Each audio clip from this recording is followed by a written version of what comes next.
सांगली महानगरपालिकेच्या स्वीकृत नगरसेवक निवडीवरून अजित पवार यांच्या राष्ट्रवादी काँग्रेसमध्ये अंतर्गत वादाचा मोठा स्फोट झालाय।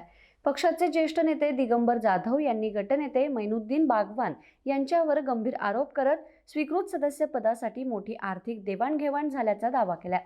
या प्रकरणामुळे राजकीय वर्तुळात मोठी खळबळ उडाली आहे। दिगंबर जाधव यांच्या दाव्यानुसार त्यांच्या नावासाठी सांगली जिल्ह्यातील सर्व वरिष्ठ पदाधिकारी आणि राष्ट्रवादी काँग्रेसच्या प्रदेश कार्यालयाकडून अधिकृत शिफारस पत्र आलं होतं।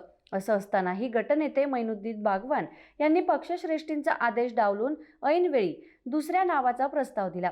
केवळ आर्थिक उलाढालीतून माझं नाव कापण्यात आलं असा थेट आरोप जाधव यांनी केला। ज्या अशोक मासाळे यांना स्वीकृत नगरसेवक म्हणून संधी देण्यात आली त्यांच्यावरही जाधव यांनी निशाणा साधला।